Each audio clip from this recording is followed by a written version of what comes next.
Yes. Share the screen.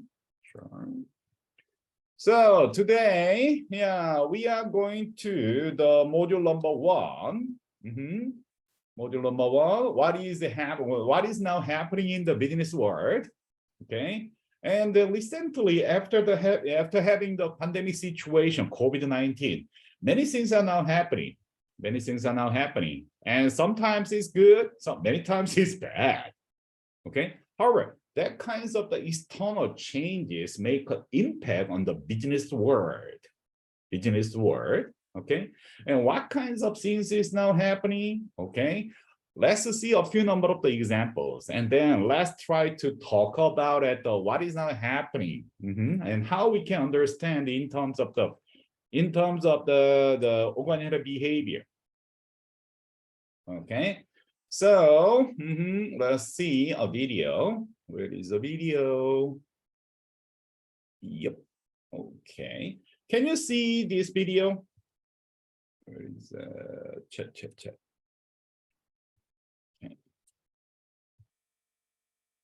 Okay, can you see this video? Can you see this screen video? The screen.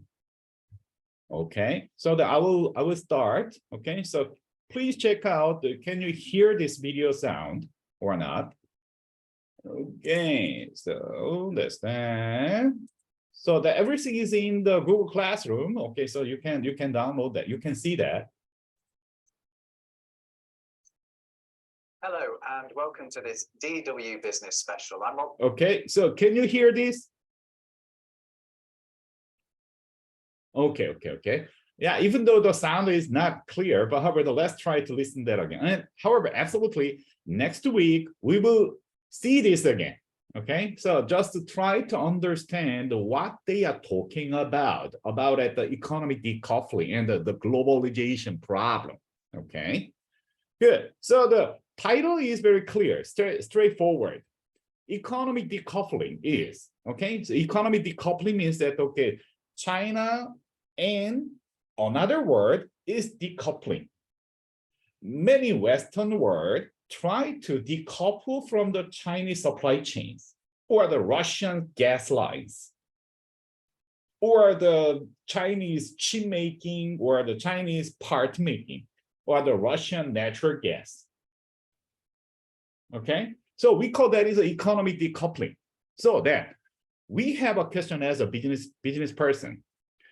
Is it good? Is it bad? And what would be happening? So that when we think of the economic decoupling, that is a dead or the end of the globalization? Or this is a different form of the different type of the restructuring of the organizational structure or the business structure. How we can understand this kind of things? However, so they are talking about this kind of things, but however, let's try to listen around the 2 or 3 minutes, the introduction. What is the problem now after the pandemic and after the Ukraine war? Okay, so because of this kind of things make a lot of impact on the business, we try to understand what will be our reaction to this kind of external forces. Okay, let's see. And actually, this is the DW Business Special. DW is a Deutsche Welle. That's a German. So that is no pro-China, pro-America. This is just a neutral. Okay, so let's see. And this week, we're talking all about the future of globalization, the World Economic Forum meeting in Davos this year, came with the usual messages about working together to solve the world's problems. But this time around, it also came against the backdrop of a fragmenting world. The war in Ukraine has forced nations to pick sides when it comes to trade, often between the West and the rest, i.e. those countries unwilling to condemn Russia for its actions. What's more, concern over Chinese dominance has seen Europe and the US take up a less cooperative and more competitive stance towards the Asian economic powerhouse.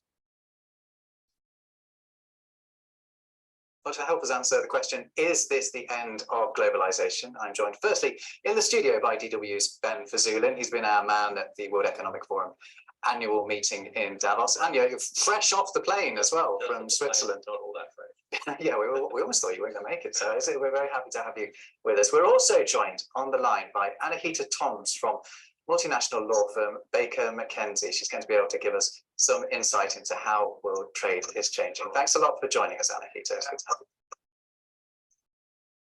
Now, I'll come back to our guests in a moment, but first to explain. Talk of the end of globalization comes after decades in which the received wisdom has been that international trade leads to a more peaceful world. Well, since the turn of the millennium, we've seen countries cooperating on goods and services like never before. In the year 2000, just have a look here, global trade amounted to 6.4 trillion US dollars, but last year it was more than triple that at $19 trillion. Even the coronavirus pandemic couldn't stop it hitting a record high. So I'm going to begin by asking Ben Fazulin here in the studio with me. You've been at Davos. What's the feeling there? Is globalization something that they're talking about, or deglobalization, perhaps more accurately? This was a completely different Davos to any other Davos I've been to. This was my 7th or 8th, and every year it's about new partnerships, trying to make globalization work, trying to make a more global world, despite all of the criticism that you get that it's only the wealthy who are benefiting from it. In this case, we've suddenly hit this point where everything's falling apart. People are running around trying to do deals with this country and that country. And there was an urgency to this Davos because of Ukraine, but also almost a panic behind the scenes. And I wouldn't say that we're seeing a deglobalization, but rather a push towards a more sustainable globalization. So de-risking of supply chains. I spoke to one investor from Zurich who said that we're too lazy, we're too cheap, and we don't learn. Russia had turned off the taps before, as far as gas and Ukraine go. But it doesn't take a war or a pandemic. All it takes is a ship getting stuck in the Suez Canal to show that the system doesn't work. Yeah, it's amazing that we have had all of these things just in the last couple of years. Is Davos traditionally, is it fair to say, been a place where you're hearing pro-globalization messages? Yeah, definitely. I mean, that's where they've always said, come on, guys, we've got to work together. We've got to make this world a better place. But that plan's not going to work anymore because of the way China's going, because of what Russia's done, and also the economic side of things. We've got to remember that China is no longer going to be giving us that stellar growth that the world has relied on for so long. And this year, we could see China shrinking for the first time. We could see the US outpacing Chinese growth for the first time. Yeah, we're going to talk plenty more about China during this, of course, and we'll also be talking a great deal about Russia as well. But I just want to bring in Anahita Toms for the first time. Thanks a lot for joining us once again. Can you tell us whether you think that we are heading for a world actually where it's not so much about free trade between nations, but actually where it's more restricted and more selective? I would say that we are definitely more selective and we have to work towards diversification. But globalization is not a thing of the past, although the frontiers have changed. And we're talking about geopolitical tensions, but we have also seen a pandemic, climate change, and a question about our values, our common values. And because of these frontiers changing, we really need to invest more into innovation. We also need to invest more in resilience in our supply chains, and this definitely includes diversification as well. But I think we also need to have a very honest discussion, because there are some products we cannot or do not want to do without. And we can discuss about various products, for example, cobalt in Congo, and replacing specific products is challenging. And I would say the following, because it was subject to various discussions in the past few months. It is important to keep in mind that withdrawing from critical regions is not always the solution. There are factories that would have to be closed because clearly there are handled under very bad conditions. But our responsibility is to help local communities get better, because what is clear too that many people are dependent on their incomes, and if Western companies just leave, that can have major impacts on the local community. So I would echo that what we need to do is to work towards a more sustainable trade relationship, and that includes having honest discussions.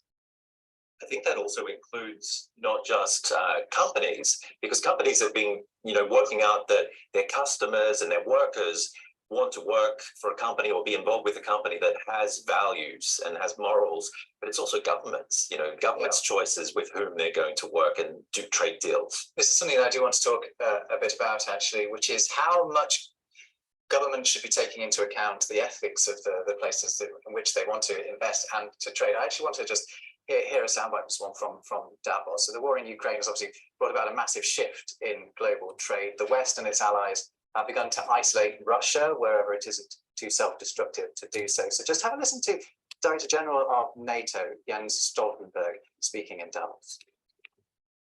Trade has brought a lot of prosperity and wealth to all of us. Okay, so I'd better to stop here. And then, okay, so we will talk a little bit about this kind of things. So then maybe you listen to a very strange word, okay? And then maybe you will get curious about why we have to understand this kind of the complex geopolitical issues, or the Davos Forum and the World Economic Forum, economists, and they are talking about a very strange things like global ethics and the sustainability, war and the government laws, and the supply chain something, where the local community something. And maybe climate change, war, inflation, supply chains, government rules, ethics. Is it related with the business? Is it related with the reactions of the company or the businesses? What do you think? This kind of the macro factors, this is the macro variables, okay? Macroeconomic variables, macro variables, or the macro influencers. Sirs, highly impacting to business. Is it related with the business? What do you think? This kind of things, macro things, is related with understanding or the choosing a reaction to the certain business or not? Yes or no? Do we need, as a business problem solver, as a business person, okay, so our purpose is clear. We want to make more money. Yeah, exactly. Okay, that's simple. But however, do we need to understand this kind of the macro things? Yes or no? Chatting, yes? Oh, nobody? Oh,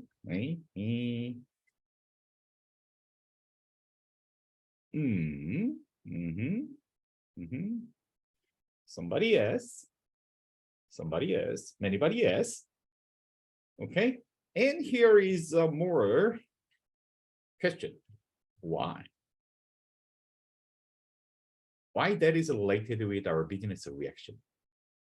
Why business guys need to understand this kind of the macro changes of something? Why do we need to understand this kind of the strange things, social things?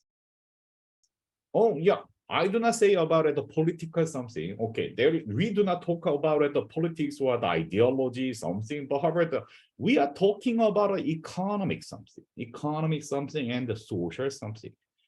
As I said, okay, we business guys, and especially for the managers, okay, we manage only two things. What we can manage as a business problem solver, we must be able to manage two things.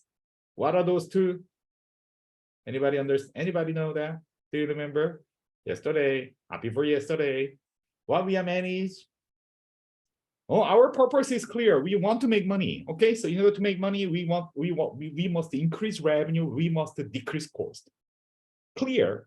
In order to increase cost, in order to decrease cost, we must manage one, manage another. We must manage what? We must manage what? Okay, we must manage labor. We must manage capital. That means we must be able to manage money. We must be able to manage people.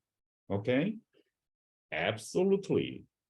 This kind of the macro things like sustainability, rechargeable, reusable energy, RE100, ESG, or this kind of the economic directions, inflation, and the interest rate, that kinds of things give us an understanding about where money goes out. The money is flowing. Money is flowing, and sometimes money is flowing, and then that is going to a certain field, bank, where the money goes to flow somewhere. And absolutely, in order to catch, in order to gap, in order to manage that money, so we must be able to where that money flow. Then where the money, where we can get the money. So then, in order to understand where the money is, then we must understand where the money goes out. Then that is the reason why we need to sniff. Where is money? Where is money? Okay, where is money? So then that's the reason why we need to understand this kind of the macro things. First, okay. Second, we need to understand human behavior. In order to manage that, we manage human behavior. Human, we need to manage the human, okay? People, how we can manage people? In order to understand the human mind, we must understand what is the people's reaction toward war, toward pandemic, toward certain social event.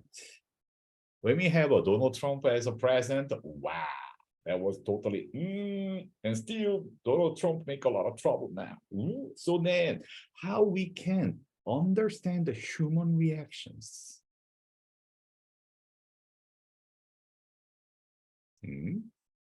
Ukraine supply large quantities of the wheat to Europe because of the war. International wheat price has risen. Absolutely. Okay. The wheat or corns, crops, grains price is going up. But however, in order to understand, in order to make more money. So now, either better to buy, either better to invest my money in the grain. And what would be the reaction of the human? What would be the reaction of the?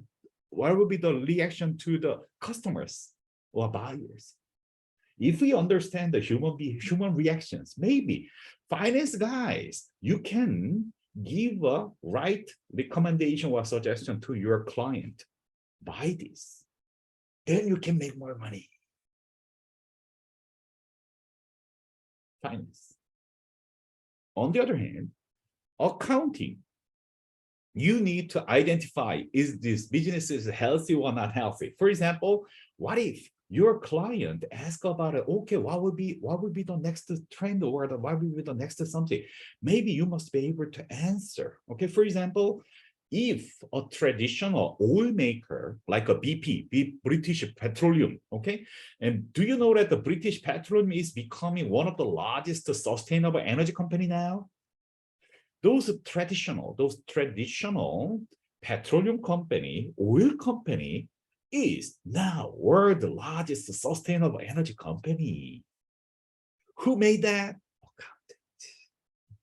Accountant suggests that in order to change your cash flow, in order to improve your sustainable cash flows and accrued variable, accrued payables, you definitely need to have a new cash cow. Accountant help BP to totally change it, transform their business models. Okay, Absolutely. So in order to solve our business problems, in order to increase revenue, in order to decrease cost, we manage people and money. In order to manage money, in order to manage people, absolutely, we need to sniff with where is money, where is money, where is money. And we must see what's the reaction of the people. What's the reaction of people? My choice is to hold it to wheat. If you buy the wheat now, okay, I guess that you will lose a lot of money. Don't buy. But yeah, personally, I think so. Okay, maybe we need to have a better understanding. What can MGS student management teacher? Okay, management. Okay, management. We need to manage money. We need to manage people. We need to manage boss. We must get business done better. Okay, supply chains. For example, supply chains. So wheat price, or the crop price, oil price, or the solar panel price, who control that? And the inflation rate, who control that? Managers.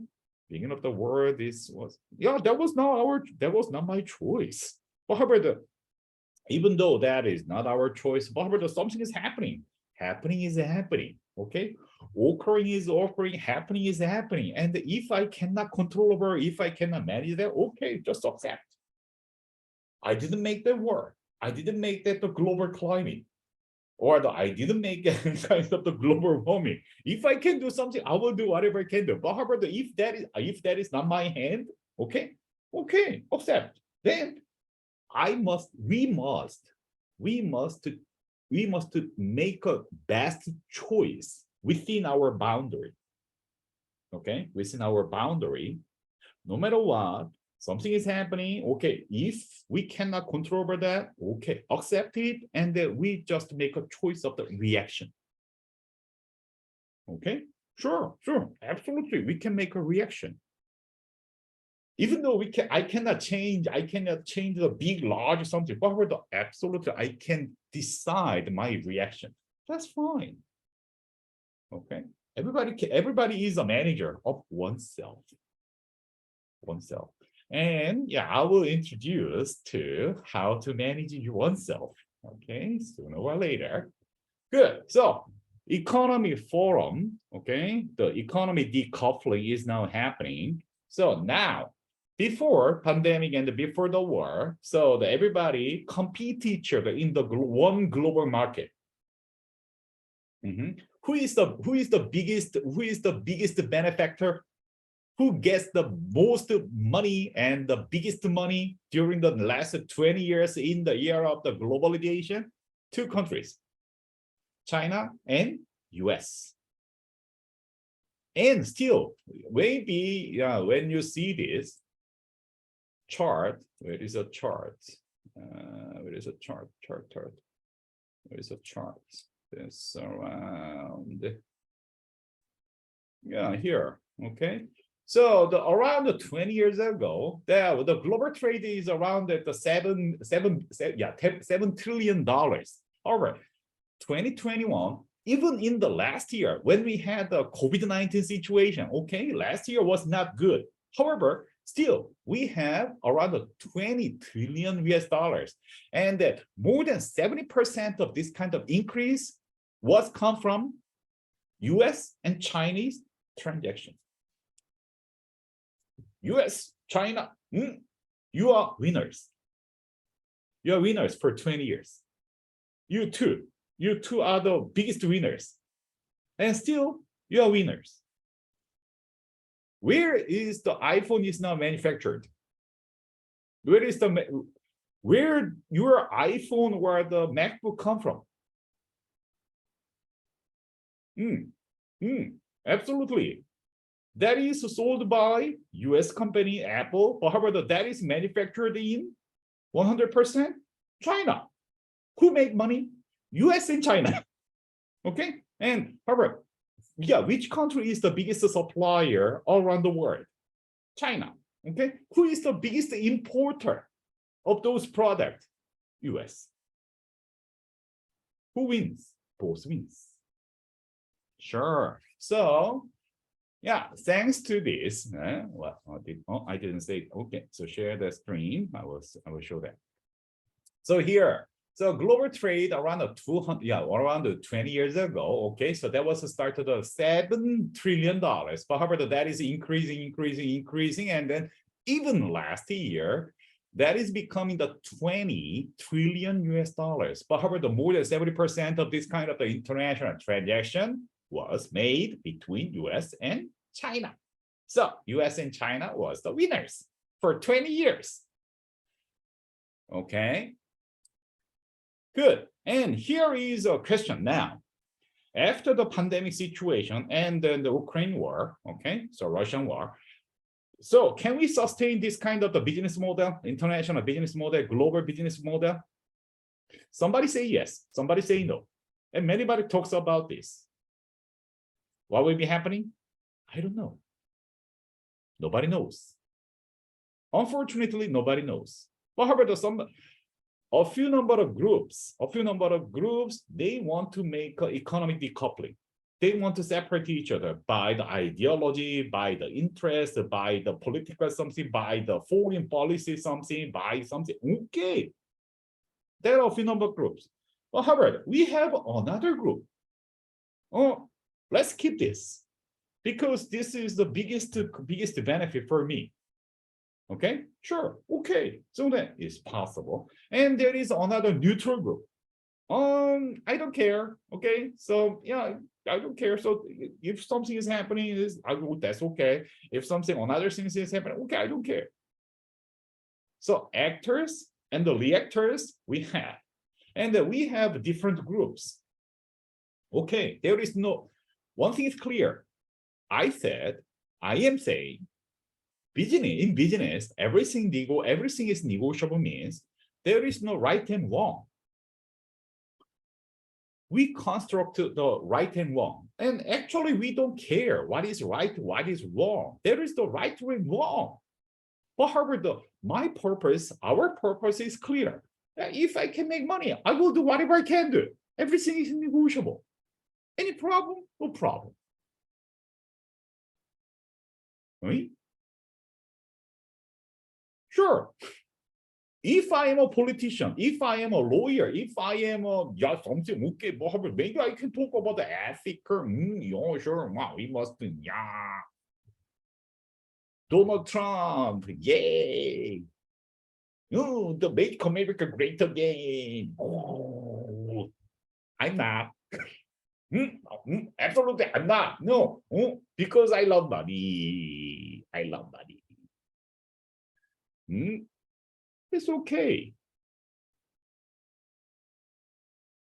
Okay, so that's the question. Okay, many macro things is now making a lot of influence on money flows, capital flows.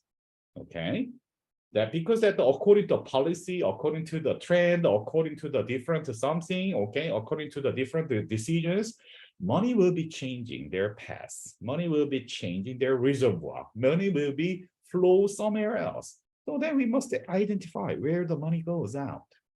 Okay. Then, on the other hand, according to that kinds of changes, people's reaction is changing. So then we must understand the human behavior as well. The group of people's behavior, reactions as well. Okay. So let's see more micro changes or reactions to that kinds of the problem, that kinds of the social problems. Okay. Good. And where is the share screen? Okay. And let's see the second video. The second video is talking about the Great Resignation, and people quit their job after the pandemic situation. Okay, so from the 2020, and the pandemic was started in 2020, January 2020. Okay, in my memory, actually that was started in 2019 December, but however nobody cares. And then suddenly 2020 January, the pandemic situation occurred. And we expect, oh, maybe this is not a pandemic. This must be the epidemic, and that will be over within the 6 months. Oh, yeah, sure. That everybody expect that 6 months will be okay. And the new flu or the another medicine or the few number of the disease or infectious disease was terminated within the 6 months, and that was totally manageable. But we were wrong. Okay, so within 1 year, 2020, almost all the countries are locked down. Okay, almost all the businesses experience that. Okay, so we stop our business. On the other hand, many made a lot of money throughout investing their money in somewhere, in stocks, in bond, or in asset, in house, in real estate. More inflation, okay, good. Then people react. People react to the pandemic situation. Many people quit their job. What does that mean? Many businesses get short-handed. We cannot find our employees. My employees quit their job and they do not come back to business. How I can make a business now without people? I cannot find any good people. So then we need to understand why this kind of things is happening, and how we can react to this kind of the great resignation or the not coming back to the school, not coming back to the business, something. Okay, let's see. And however, do you think that this kind of the great resignation was happened in China or not? This kind of things is happening in China? Yes or no? Anybody quit their job in China for 2 years? Yes or no? Probably yes. Probably. Probably yes. Okay, probably no. Yeah, sure. Anyway, let's see. We need to talk about it. Okay, this is more directly related to the micro factors in OB. Okay, in organizational behavior. This is one of the biggest challenges for managers. Okay, so we need to handle our people. What will happen if we cannot find out a good quality the employees? Oh, that is a big thing.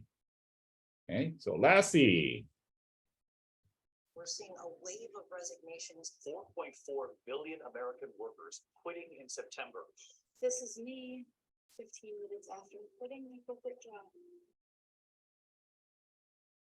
My name's Andrew. I'm an ICU nurse, and I just quit my job in a hospital. I decided pay was important, and if I ever wanted to make more money, I had to get into a different career.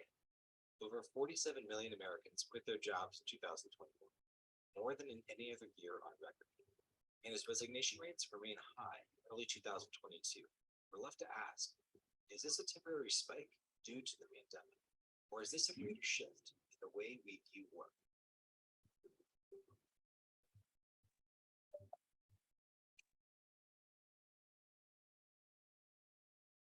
The term "the Great Resignation," the story behind it originates in late 2020. A reporter reached out to me and was writing a story on what's the best way to quit your job. We finished talking about it. I said this will be an important article to write because I think there's going to be a wave of resignations or a great resignation as this country emerges from the pandemic. The pandemic radically changed how Americans work. Homes turned into offices. Frontline workers were forced to risk their health for a paycheck.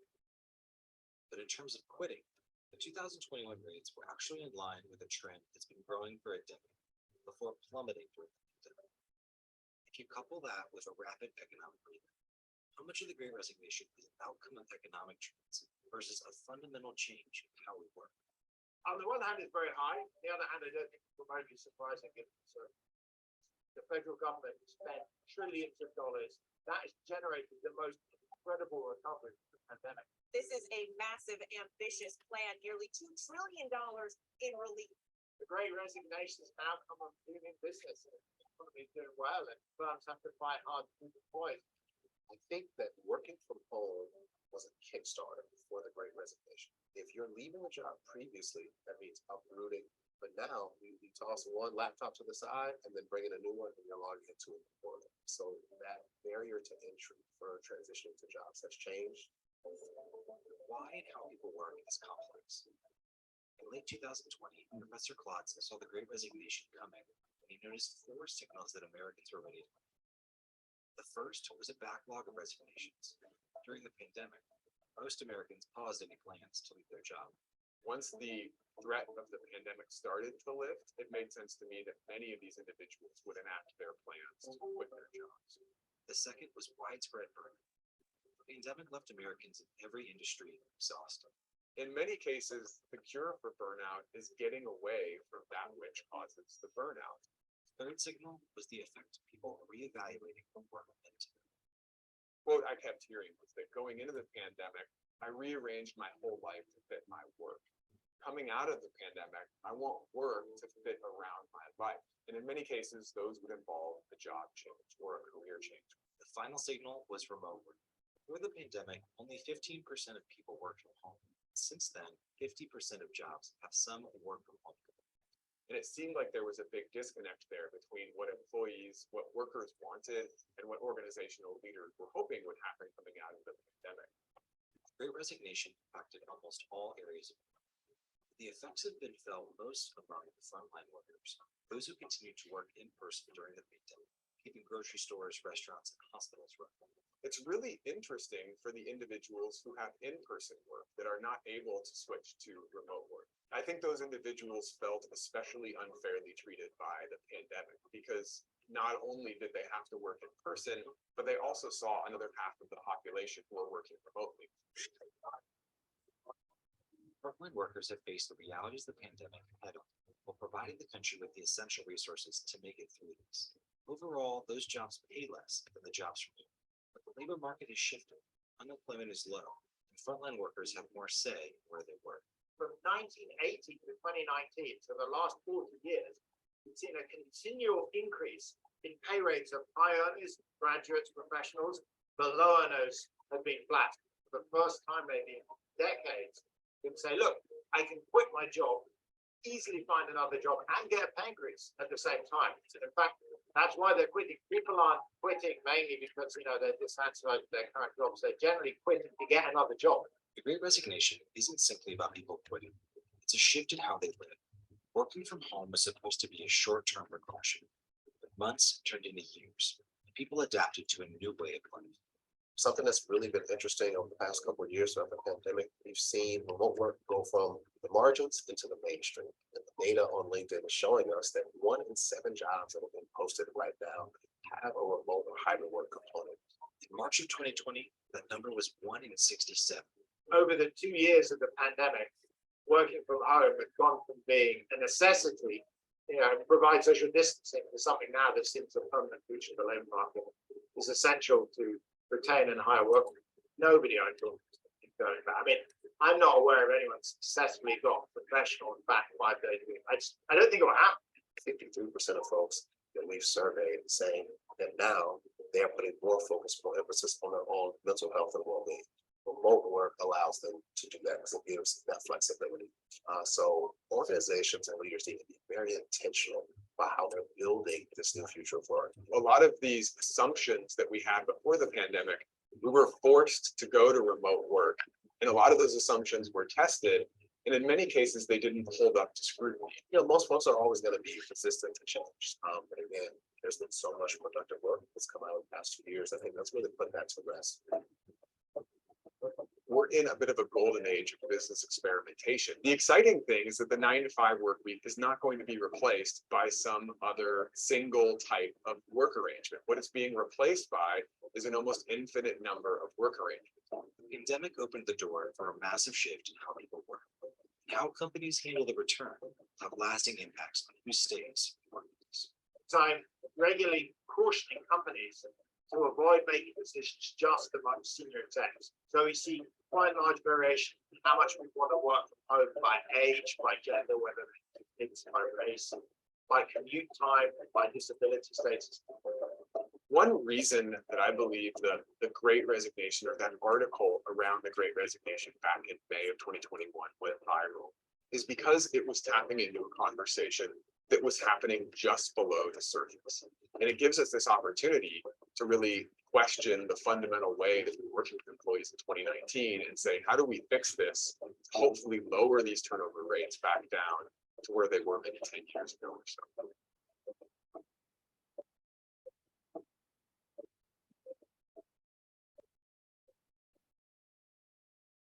We're seeing a wave of resignation. Okay, so yeah, this is the what we are now experiencing. That is published in the 2020, just 1 month ago, May 5th, 2 months ago.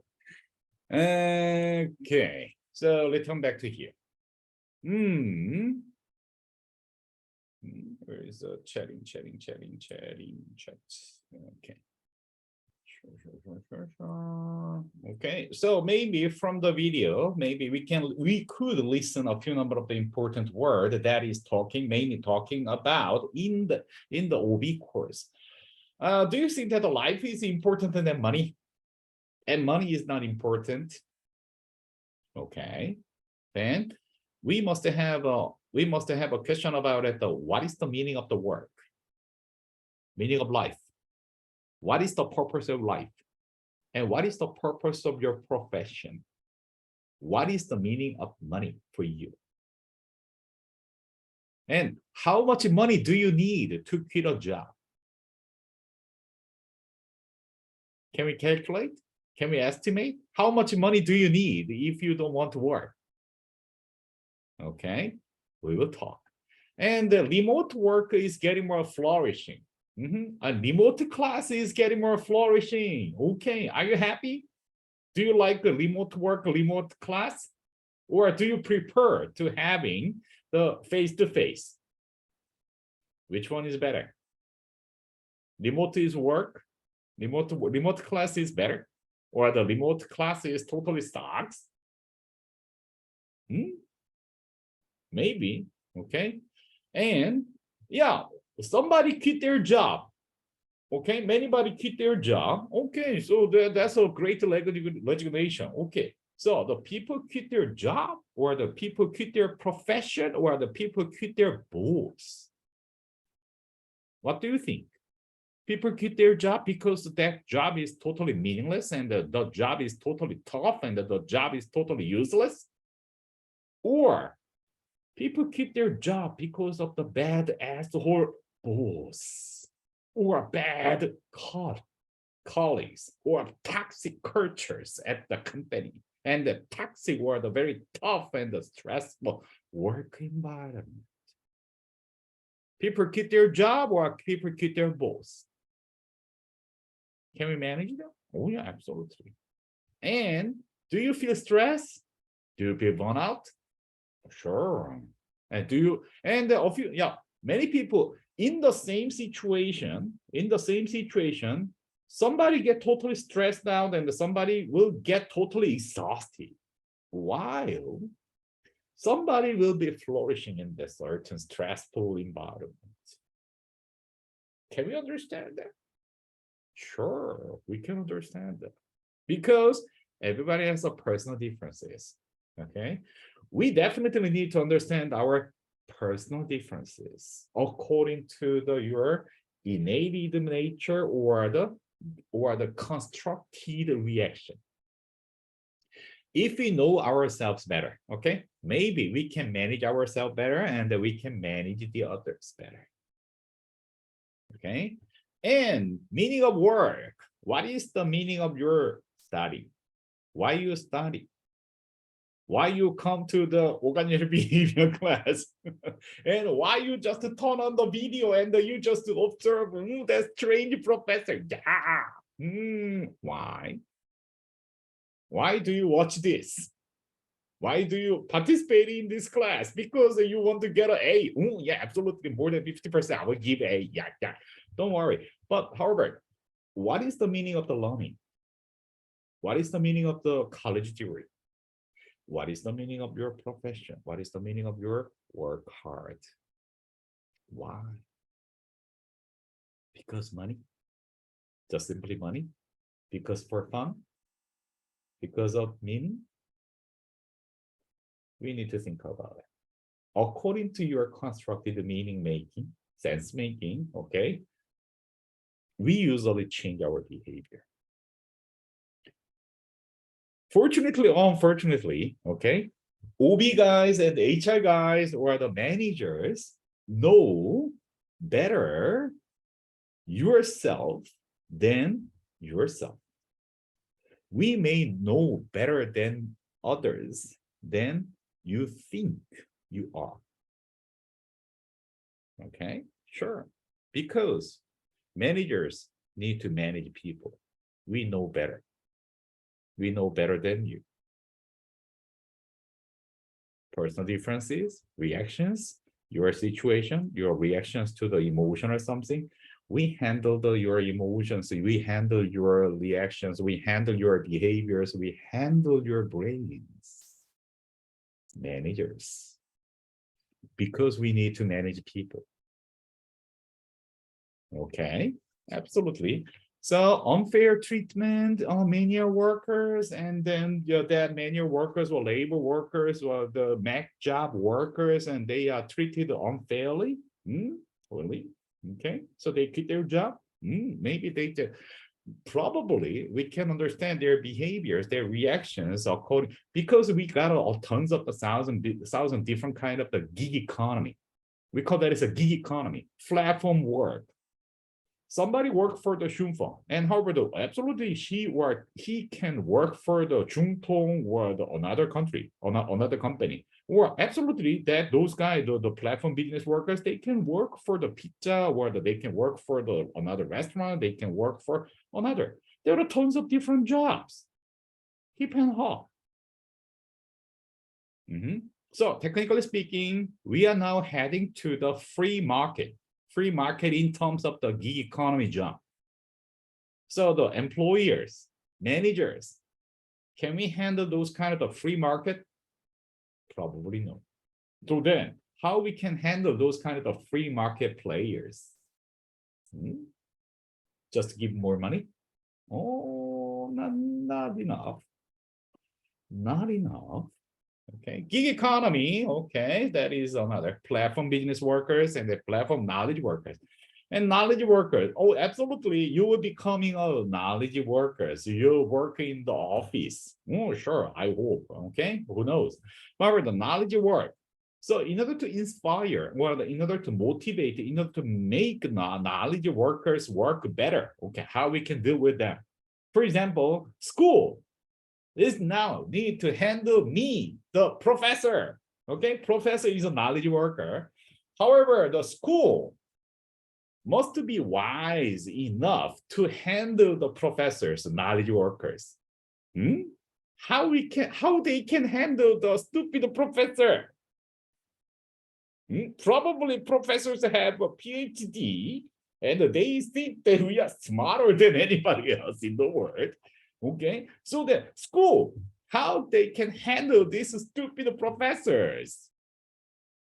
How we can manage knowledge workers, lawyers, accountant, business consultant, professors, business professors, or the very knowledgeable engineers. How we can handle that?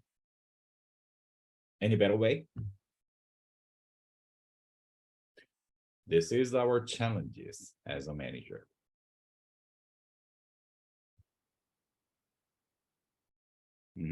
Remote work.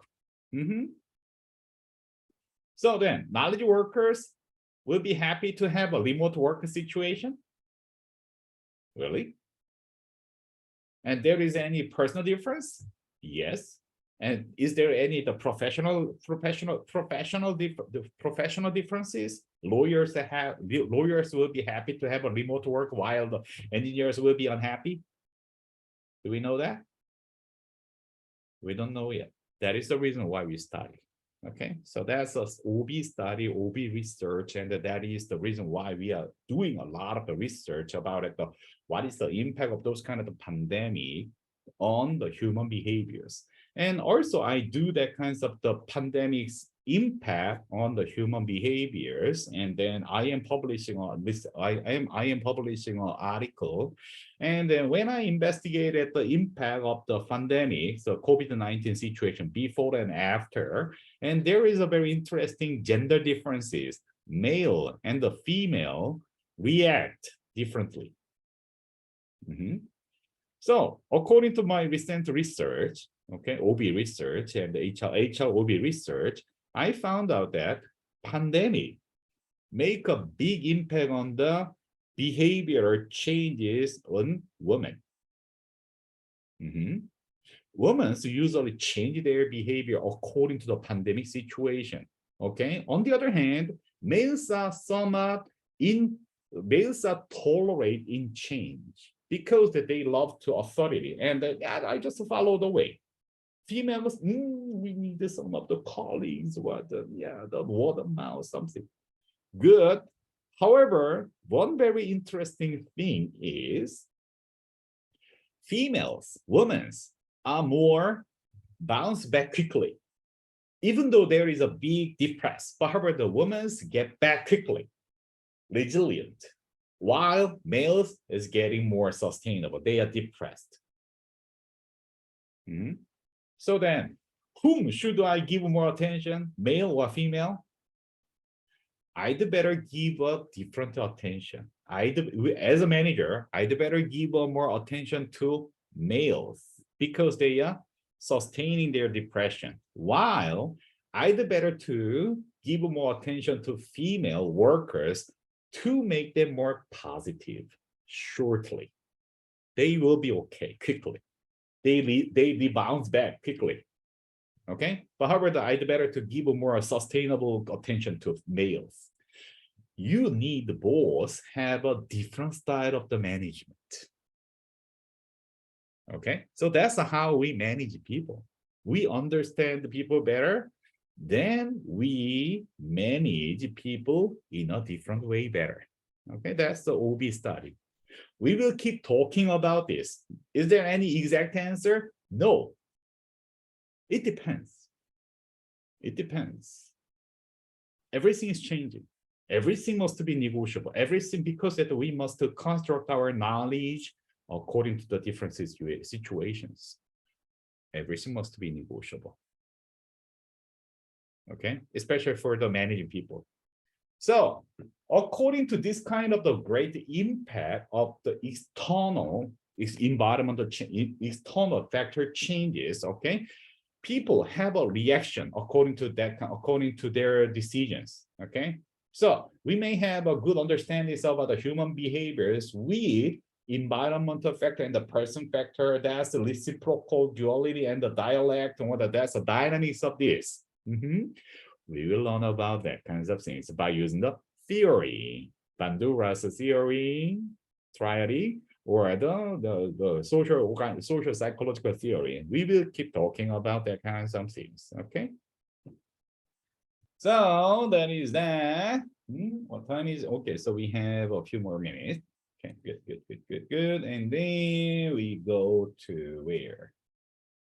We keep talking about this. Yep.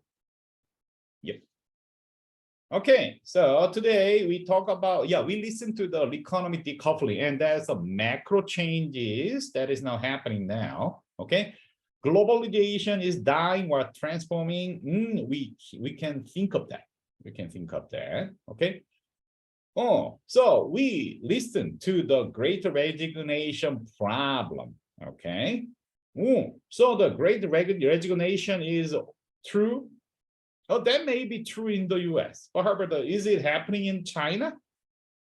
It depends. Okay, whatever. So we have a duality like this. People quit their job.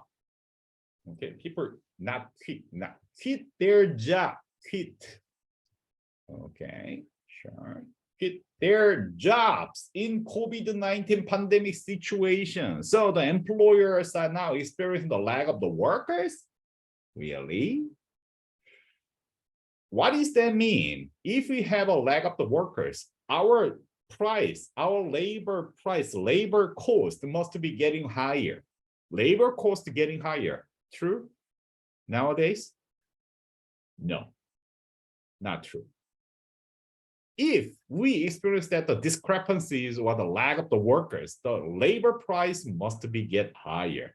But actually, no.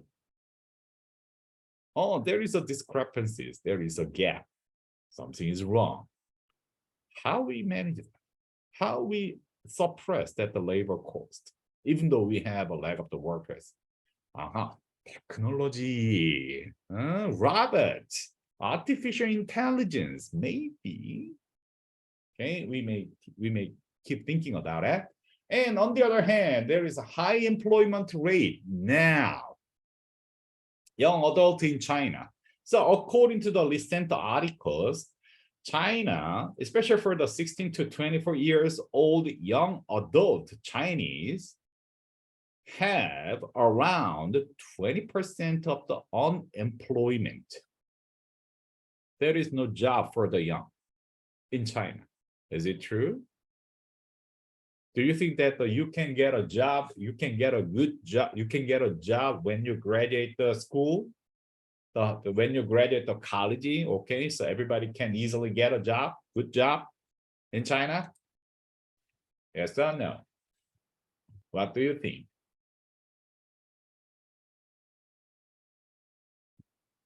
Do you feel that you can get a good job when you graduate the college? Nope. Probably no. But why? Why we cannot find a good job when we graduate the college? Oh, we said we keep talking about it. We have no good workers. We are experiencing the lack of workers because of COVID-19 situation, and many quit their job, and that means that we need more people, right? However, on the other hand, many young guys cannot find a good job when they graduate the college. That's around 20%. Unemployment rate is around 20%. What does that mean? That's totally crash of the job market for the young. 1 out of 5 cannot get a good job. Oh, so maybe we have a totally different information. One is we need more people. The another is we don't need more people. What is true? Both are true. Because we live in a paradoxical, we live in a paradoxical business environment. We need better people. Oh, on the other hand, we need a better job. Where is a good job? We need better people. Oh, absolutely, we need a good job. Which one must become first? Better people or the better job? Better job first, I think. If there is a better job, absolutely, people will work hard and people will become a better person. A lot of technology has replaced the human labor. Do you think so? Okay. On the other hand, we are now having a lack of the people in the gig economy. Who can deliver the express? Who can deliver the small part? And who is working for the Alibaba, Taobao, Jungtong, Xintong, or the many small restaurants and the supply chains? For example, okay, so in the US and the Canada, in the North America, they need a lot of numbers of the truck drivers. Okay. So who can deliver the product, who can deliver the final and the product. So even though the China exports a lot of good product, but however, that must be delivered to the customers in the US, and then that must be delivered by the truck. But there is no truck driver. Truck driver. Somebody must drive the truck and to deliver those kind of things. And the truck driver's salary is not bad. They can make around the $200,000 per year, but they don't want to work. Can we persuade the truck drivers come back to work and deliver our supply chains, make our supplies better? Can we do that? How can we do that? Where is good job? Where is a good labor? Technology is one thing, people is another thing. Money is totally different thing. More salary, absolutely. If we give more salary, okay, so we give $200,000, but truck drivers don't come back. Even though we offer the $300,000, but they don't come back. But however, can we afford the business, the logistics company can afford the $3,000 for a truck driving? No, they'd better to quit their business. So more than 40% of the truck driving, the companies could terminate their business.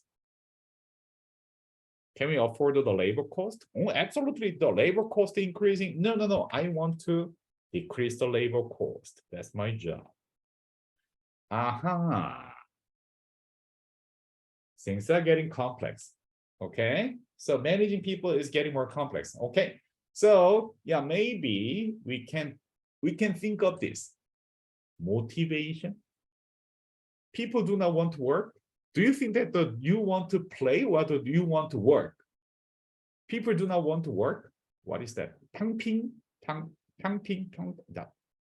Yeah. 탕핑. This is 탕핑. Do nothing.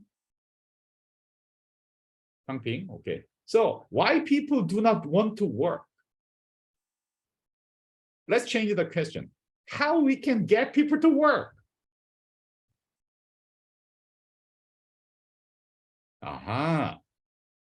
Money. Oh, absolutely. So that if we give more money, okay, then maybe they will work. I hope so. But however, that is not that can be possible only for the manual workers like labor workers. But however, can we make our knowledge workers work better with more money? For example, school give more $200 more for the class, and then I must work better. I don't think so. $200. No, I don't need that. Okay, so I'm fine. Make the job meaningful to them. Okay, how we can make the job meaningful?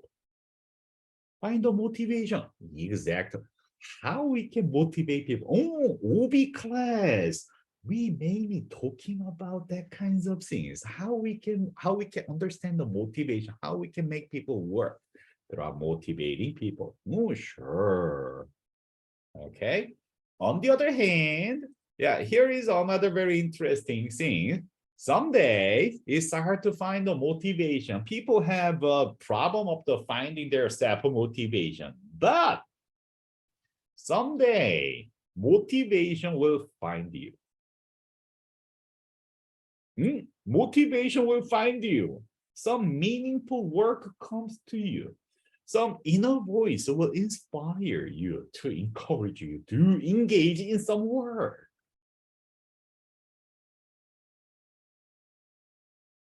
In China, many parents have now created very good conditions for their children, resulting in many people choosing to 탕핑. Probably that's one thing. Okay, so however, that's a given condition. So that my question, our question is, okay, so even though we have that kinds of guys, how we can make them work? Oh, absolutely, they have a right to not play, not work, do not work anything. Okay. Well, what if we have those kind of people a lot in our society? What will be happening? It's totally idle. So then I want to make people work better for other people, at least. not for money, but how about the I want to make people work better, to get things done better. That is necessary for another people. We can make it. Okay. Good. So that is our main topics in the organizational behavior. Okay. So are you getting interested in? Are you getting more interested in this course? Okay. Oh yeah, that's over. Are you getting more interested in interested in this OB course? Are you getting more interesting? Thank you. Thank you. Oh, sure. Oh, at the first week, I just want to make you getting more interested in this OB course, okay? Because it's interesting, okay? So we understand the motivation, we understand the personal difference, we understand that the group dynamics, the group understanding, something. That's what we are talking about in the OB course, okay? Good. That is it. And yeah, I suppressed a few number of the minutes. Sorry. Okay, that is it. So any question? No question, please. No question. Anyway, okay. This is the first week. And then from the next week, we will see at the classroom. Okay, and there's a there's a C323. Okay, Monday, Wednesday, Wednesday, 5:30. I will see you face to face. What can we download? Oh, at the Google Classroom, everything is in there. Okay, at the Google Classroom, please. How to motivate? Absolutely, we will talk about motivation. Everything is in the Google Classroom. Yes, gradually you can take it. Okay, good. That's it. And that's it. And I will see you next Monday at the classroom. Okay.